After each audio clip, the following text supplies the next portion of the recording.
Good morning friends. स्वागत है आपका आपके अपने YouTube channel study with Ravi Thakur पर।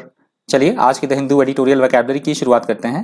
वोकैबुलरी के पीडीएफ के लिए आप मुझसे टेलीग्राम ग्रुप पर जुड़ सकते हैं। मेरे टेलीग्राम ग्रुप का नाम है स्टडी विद रवि ठाकुर। तो इस डॉक्यूमेंट का पीडीएफ आपको टेलीग्राम ग्रुप पर मिल जाएगा। चलिए शुरू करते हैं वोकैबुलरी। आज की वोकैबुलरी का पहला वर्ड है पेरिस्ट। पेरिस्ट यहाँ पे वर्ब की तरह यूज हुआ है। इसका मतलब होता है किसी चीज का नष्ट हो जाना, उसका नाश हो जाना या उसकी तबाही हो जाना, उसको बोला जाता है perished. To die or be destroyed, that is called perished. Next word है engulfing। engulfing यहाँ पे वर्ब की तरह यूज हुआ है। इसका मतलब होता है किसी वस्तु या व्यक्ति को पूरी तरह से घेर लेना, उसको स्थिति को अपने नियंत्रण में कर लेना या उनको ढक लेना, उसको बोला जाता है engulfing. To cover or surround somebody or something completely, that is called engulfing. अगला शब्द है मैन्योवर। मैन्योवर यहाँ पे नाउन की तरह यूज हुआ है। इसका मतलब होता है ऐसा कोई काम जिसमें बेहद सावधानी या बहुत ज्यादा कुशलता बरतने की आवश्यकता हो। हम बोल सकते हैं कौशल युक्त या युक्ति से युक्त कोई काम, उसको बोला जाता है manoeuvre. A movement that needs care और skill, that is called manoeuvre. Next word है कैटास्ट्रॉफी। कैटास्ट्रॉफी यहाँ पे नाउन की तरह यूज हुआ है। इसका मतलब होता है एकदम से अचानक से विपत्ति आ जाना, आकस्मिक महाविपत्ति, तबाही हो जाना अचानक से या फिर विनाश हो जाना, उसको बोला जाता है catastrophe. A sudden disaster that causes great suffering और damage, that is called catastrophe. Next word है फायर रिटार्डेंट। फायर रिटार्डेंट यहाँ पे मतलब होता है इसका जो आग को फैलने से रोके, ऐसी कोई चीज जो आग को फैलने से रोके, उसको लगने से रोके, आग बढ़ने ना दे, हम उसको बोल सकते हैं अग्निरोधी। जैसे फायर एक्सटिंग्विशर्स होते हैं, उस तरह से कोई चीज, उसको इंग्लिश में बोला जाता है फायर रिटार्डेंट। अगला शब्द है इन्फर्नो। इन्फर्नो यहाँ पे नाउन की तरह यूज हुआ है। इसका मतलब होता है आग का बड़ी तेजी के साथ बढ़ना, और इतनी तेजी के साथ बढ़ना या फैलना जो कि विध्वंसकारी हो और विनाशकारी साबित हो, उसको बोला जाता है inferno. If you refer to a fire as an inferno, you mean that it is burning fiercely and causing great destruction. तो उस सेंस में यूज होता है इन्फर्नो का। अगला शब्द है रिगरस। रिगरस यहाँ पे एडजेक्टिव की तरह यूज हुआ है।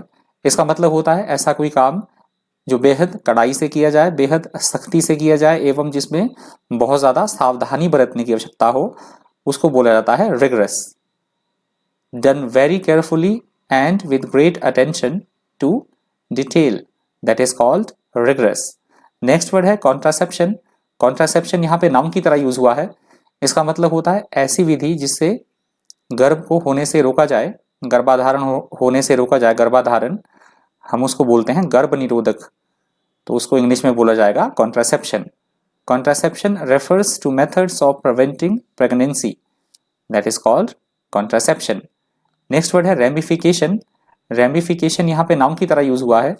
इसका मतलब होता है ऐसा कोई काम जो किया गया हो और उसके उसके ऐसा कोई काम या फिर हमारे द्वारा ऐसा कोई डिसीजन लिया गया हो जिसके कि ऐसे परिणाम हो जो हमने सोचे ना हो, अप्रत्याशित परिणाम होना उनके, उसको बोला जाता है ramification. One of the many complicated और unexpected results of an action और decision, that is called ramification. Next word है डायर। डायर यहाँ पे एडजेक्टिव की तरह यूज हुआ है। इसका मतलब होता है ऐसी कोई स्थिति जो बेहद भीषण हो, भयानक हो या फिर हम बोल सकते हैं डरावनी हो, उसको बोला जाता है डायर। अगला शब्द है डिस्ट्रप्शन। डिस्ट्रप्शन यहाँ पे नाउन की तरह यूज हुआ है।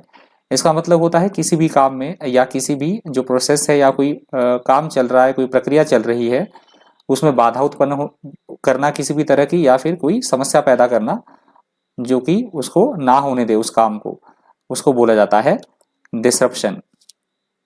When there is disruption of an event, system or process, it is prevented from continuing or operating in a normal way, that is called disruption. Next word है hampered. Hampered यहाँ पे adjective की तरह use हुआ है।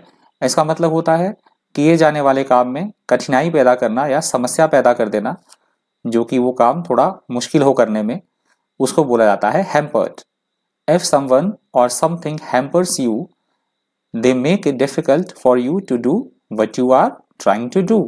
That is called hampered. Next word है pertinent.